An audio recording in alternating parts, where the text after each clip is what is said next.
একদিন রাসূল সাল্লাল্লাহু আলাইহি ওয়াসাল্লাম ফাতেমার বাড়িতে এসে বললেন, হে আমার প্রিয় কন্যা, তুমি কেমন আছো? ফাতেমা রাদিয়াল্লাহু তাআলা আনহা বললেন, ইয়া রাসূলুল্লাহ, আলহামদুলিল্লাহ, আমি ভালো আছি। শুধু মাঝে মাঝে পেটের মধ্যে এমন নড়াচড়া অনুভব করি যেন মনে হচ্ছে কেউ আমার পেটের ভেতর থেকে জিকির করছে।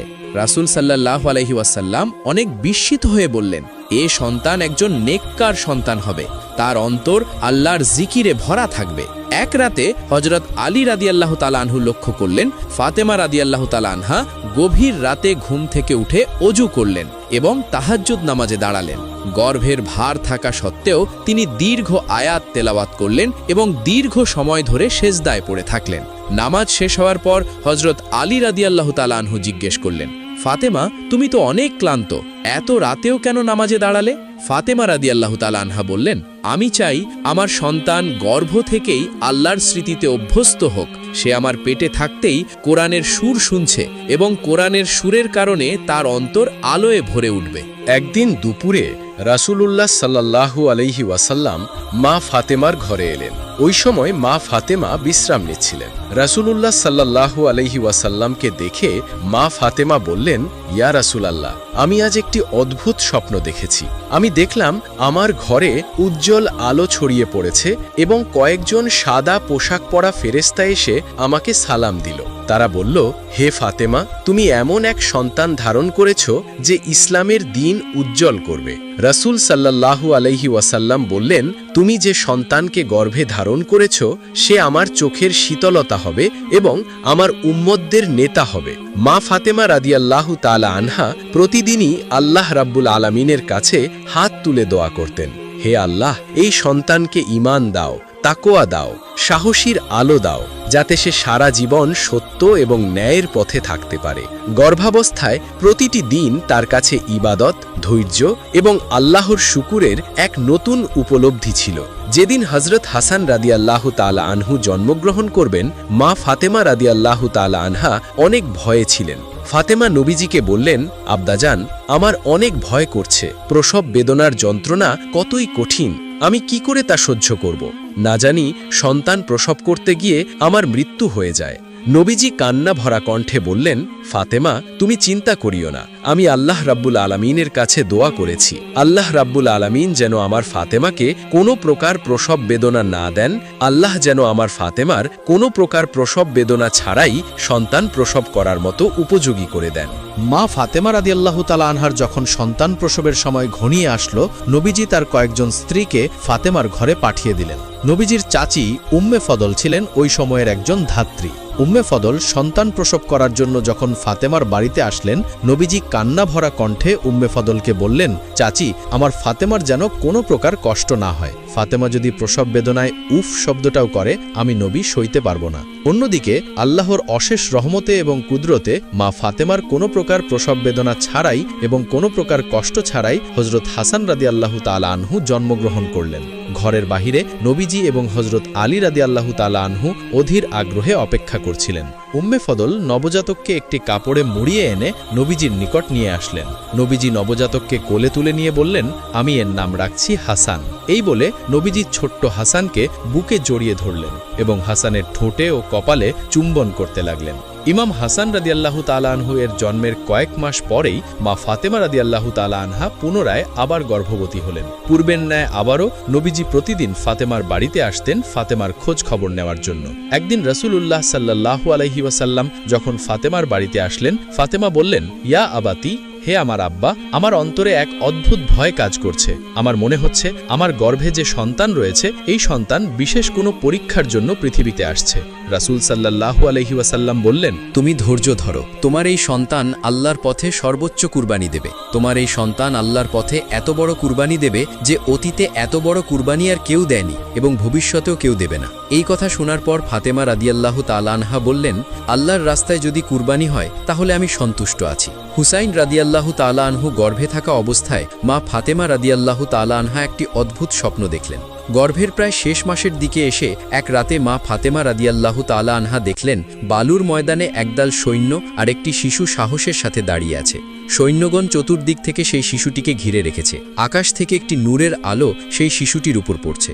মা ফাতেমা রাদিয়াল্লাহু তাআলা আনহা এই স্বপ্ন দেখার পর সঙ্গে সঙ্গে তার ঘুম ভেঙে গেল এবং হযরত আলী রাদিয়াল্লাহু তাআলা আনহুকে ডেকে বললেন, আমি জানি না এই সন্তান কেমন হবে, কিন্তু আমার মনে হচ্ছে সে জীবনের বড় পরীক্ষার জন্য জন্মাবে। হিজরতের ৪র্থ বছর, শাবান মাসের ৫ তারিখ, মদিনার আকাশে এক শান্ত সকাল, বাতাসে খেজুর গাছের সুবাস। হযরত ফাতেমা রাদিয়াল্লাহু তাআলা আনহা তখন দ্বিতীয়বারের মতো মা হতে চলেছেন। ইমাম হাসান রাদিয়াল্লাহু তাআলা আনহুয়ের জন্মের ১ বছরের মাথায় হুসাইন রাদিয়াল্লাহু তাআলা আনহুর আগমন ঘটে। বাড়ির ভেতরে নীরবতা, শুধু বাহিরে থেকে মসজিদের আজানের সুর ভেসে আসছে। ফাতেমা রাদিয়াল্লাহু তাআলা আনহার চারপাশে কয়েকজন মহিলা সাহাবী উপস্থিত ছিলেন। তাদের মধ্যে ছিলেন উম্মে সালামা এবং উম্মে ফদল রাদিয়াল্লাহু তাআলা আনহা। মা ফাতেমা রাদিয়াল্লাহু তাআলা আনহুর ঘরের বাহিরে অপেক্ষা করছিলেন নবীজি সাল্লাল্লাহু আলাইহি ওয়াসাল্লাম এবং হযরত আলী রাদিয়াল্লাহু তাআলা আনহু। পূর্বের ন্যায় মা ফাতেমা রাদিয়াল্লাহু তাআলা আনহা কোনো প্রকার প্রসব বেদনা এবং কোনো প্রকার যন্ত্রণা ছাড়াই দ্বিতীয় সন্তান প্রসব করলেন। শিশুটির জন্মের পর উম্মে ফদল নবীজিকে বললেন, আপনার আরও একজন নাতি হয়েছে। এই কথা শোনার পর হযরত আলী রাদিয়াল্লাহু তাআলা আনহু এবং রাসূলুল্লাহ সাল্লাল্লাহু আলাইহি ওয়াসাল্লাম ফাতেমার ঘরে প্রবেশ করলেন। মা ফাতেমা রাদিয়াল্লাহু তাআলা আনহা তার সন্তানের মুখের দিকে তাকালেন। চেহারায় নূরের আভা, ঠোঁটে হালকা নড়াচড়া, যেন জন্মের পর থেকেই আল্লাহর জিকির করছে। রাসূলুল্লাহ সাল্লাল্লাহু আলাইহি ওয়াসাল্লাম শিশুটিকে কোলে তুলে নিলেন, বুকে জড়িয়ে ধরলেন এবং কানে আজান ও একামাত দিলেন। নবীজি একটি খেজুর চিবিয়ে শিশুটির মুখে দিলেন। অতঃপর রাসূল সাল্লাল্লাহু আলাইহি ওয়াসাল্লাম বললেন, আমি এর নাম রাখলাম হোসেন। হযরত হোসেন রাদিয়াল্লাহু তাআলা আনহু এর জন্মের ৭ম দিনে রাসূলুল্লাহ সাল্লাল্লাহু আলাইহি ওয়াসাল্লাম তার জন্য আকিকা করলেন। 2টি ভেড়া জবাই করা হলো এবং হোসাইনের মাথার চুলের সমপরিমাণ রূপা সাদকা করে দেওয়া হলো। রাসূলুল্লাহ সাল্লাল্লাহু আলাইহি ওয়াসাল্লাম হোসাইনের জন্য দোয়া করলেন। আল্লাহ রাব্বুল আলামিনের নিকট বললেন, হে আল্লাহ, আমি তাকে এবং তার সন্তানদেরকে তোমার কাছে সঁপে দিলাম, তুমি তাদেরকে শয়তানের হাত থেকে রক্ষা করো। মা ফাতেমা রাদিয়াল্লাহু তাআলা আনহা দুইজনকেই একসঙ্গে দুধ পান করাতেন। সংসারের কাজকর্ম করা এবং দুইজন শিশুকে একসাথে সামলানো মা ফাতেমার জন্য কষ্টসাধ্য হয়ে উঠেছিল। মা ফাতেমার এই কষ্ট দেখে নবীজি সবসময় হাসান এবং হোসাইনকে নিজের কাছে রাখার চেষ্টা করতেন। দিনের বেশিরভাগ সময় হাসান এবং হোসাইন নবীজির কাছেই থাকতেন। একদিন মা ফাতেমার ঘরে নবীজি হাসান এবং হোসাইন দুজনকেই কোলে নিয়ে বসেছিলেন। এমন সময় সেখানে ফেরেশতা জিব্রাইল আলাইহিসসালাম উপস্থিত হলেন। ফেরেশতা জিব্রাইল আলাইহিসসালামের হাতে ছিল একটি কাচের বোতল এবং একটি চিঠি। জিব্রাইল আলাইহিসসালাম নবীজিকে এসে বললেন, ইয়া রাসূলুল্লাহ, আল্লাহ রাব্বুল আলামিন আপনার কাছে একটি চিঠি প্রেরণ করেছেন। নবীজি জিজ্ঞাসা করলেন, কিসের চিঠি? ফেরেশতা জিব্রাইল আলাইহিসসালাম বললেন, ইয়া রাসূলুল্লাহ, এই চিঠির মধ্যে লেখা আছে আপনার এই 2 নাতিকে আল্লাহ রাব্বুল আলামিন ইসলামের জন্য কবুল করেছেন। রাসূলুল্লাহ সাল্লাল্লাহু আলাইহি ওয়াসাল্লাম এই কথা শোনার পর ছোট বাচ্চার মতো ফুপিয়ে ফুপিয়ে কাঁদতে লাগলেন আর বললেন, হে জিব্রাইল, আমি জীবনে অনেক দুঃখ কষ্ট সহ্য করেছি, আর এমন কোনো দুঃখের খবর আমাকে দিও না যে দুঃখ আমাকে অনেক ব্যথায় ব্যথিত করবে। ফেরেশতা জিব্রাইল আলাইহিসসালাম বললেন, ইয়া রাসূলুল্লাহ, এই চিঠির মধ্যে লেখা আছে আপনার এই 2 নাতিকে আল্লাহ রাব্বুল আলামিন ইসলামের জন্য কবুল করেছেন। আপনার বড় নাতি হাসানকে কাফের বেঈমানরা চক্রান্ত করে হত্যা করবে এবং আপনার ছোট নাতি হোসাইনকে ইরাকের কারবালার প্রান্তরে কঠিন শাস্তি দেওয়া হবে এবং তার দেহ থেকে মস্তক আলাদা করে তাকে শহীদ করে দেওয়া হবে। আপনার ছোট নাতি হুসাইন জীবনের শেষ মুহূর্ত পর্যন্ত হকের প্রতি এবং ন্যায়ের প্রতি অটল থেকে লড়াই করে যাবে। ফেরেশতা জিব্রাইল আলাইহিসসালামের মুখে এই কথা শোনার পর নবীজি অঝোর ধারায় কাঁদতে লাগলেন। ফেরেশতা জিব্রাইল আলাইহিসসালাম নবীজিকে এবার একটি কাঁচের বোতল দিলেন।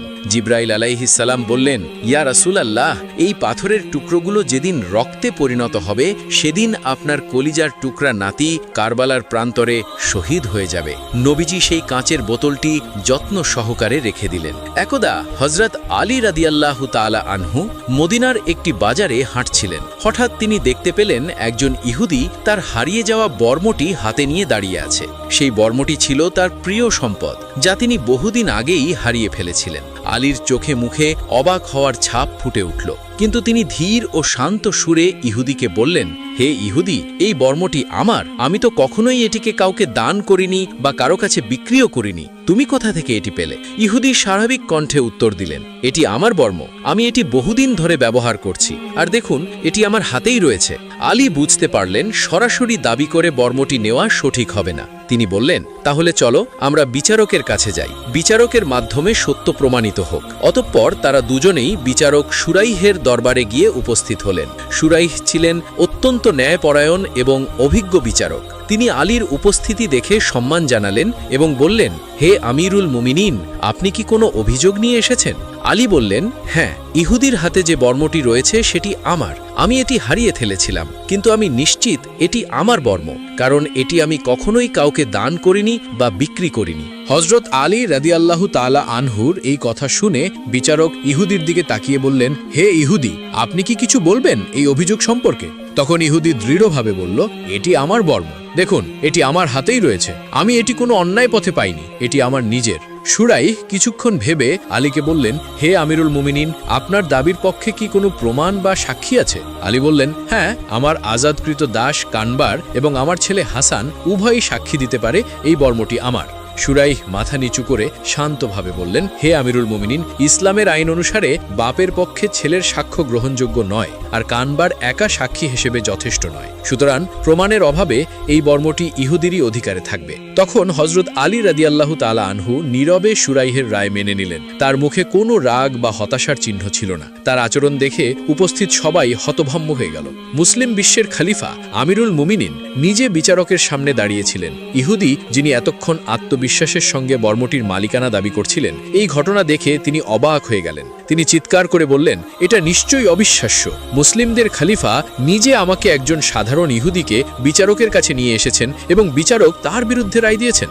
এমন ন্যায় বিচার আমি কখনোই দেখিনি। তার কণ্ঠ কাঁপছিল। তিনি বললেন, আমি সাক্ষ্য দিচ্ছি এই ধর্ম সত্য, আল্লাহ ছাড়া কোনো ইলাহ নেই এবং মুহাম্মদ সাল্লাল্লাহু আলাইহি ওয়াসাল্লাম আল্লাহর রাসূল। এরপর তিনি আলীর দিকে ফিরে বললেন, হে আমিরুল মুমিনিন, এই বর্মটি আসলেই আপনার। আমি এটি কুড়িয়ে পেয়েছিলাম এবং ভেবেছিলাম এটি আমার। আজ আমি বুঝেছি ইসলামই সত্য। আপনার মহান চরিত্র আমাকে মুগ্ধ করেছে। আমি ইসলাম গ্রহণ করছি। এই কথা শুনে আলী রাদিয়াল্লাহু তাআলা আনহু খুশি মনে ইহুদির ইসলাম গ্রহণে আনন্দিত হলেন। তিনি বর্মটি ইহুদির হাতে দিয়ে বললেন, তুমি আজ থেকে আমার ভাই, এই বর্মটি তোমার কাছেই থাক। এরপর একদিন আমিরুল মুমিনিন হযরত আলী মদিনার পথে হাঁটছিলেন। এমন সময় দূর থেকে তিনি কিছু মানুষকে ঝগড়া করতে দেখতে পেলেন। অতঃপর তিনি এগিয়ে গিয়ে দেখলেন কয়েকজন লোক এক মহিলাকে টেনে হিঁচড়ে নিয়ে যাচ্ছে। এই দৃশ্য দেখে আলীর হৃদয়ে ব্যথার স্রোত বইতে লাগল। তিনি দৃঢ় কণ্ঠে চিৎকার করে বললেন, তোমরা কি করছো? এর কি হয়েছে? তখন লোকগুলি থেমে গিয়ে উত্তর দিলেন, এই মহিলা জিনা করেছে, তাই আমিরুল মুমিনিন হযরত ওমর রাদিয়াল্লাহু তাআলা আনহু তাকে রজম করার নির্দেশ দিয়েছেন, অর্থাৎ পাথর মেরে হত্যা করার নির্দেশ দিয়েছেন। এই কথা শুনে হযরত আলী রাদিয়াল্লাহু তাআলা আনহু আরও রাগান্বিত হয়ে বললেন, তোমরা এভাবে কাউকে নিয়ে যাচ্ছ? অপরাধ প্রমাণিত হয়েছে কিনা তা নিশ্চিত করেছ? তারা বলল, আমিরুল মুমিনিন হযরত ওমর আমাদেরকে নির্দেশ দিয়েছেন। হযরত আলী রাদিয়াল্লাহু তাআলা আনহু তাদের কথা শুনে সাহসিকতার সঙ্গে মহিলাটিকে তাদের হাত থেকে মুক্ত করে দিলেন। এরপর তিনি কঠিনভাবে তাদেরকে ধমক দিয়ে বললেন, এভাবে কোনো মহিলাকে টেনে নিয়ে যাওয়ার অধিকার তোমাদের নেই। আগে সত্য উদ্ঘাটন করো।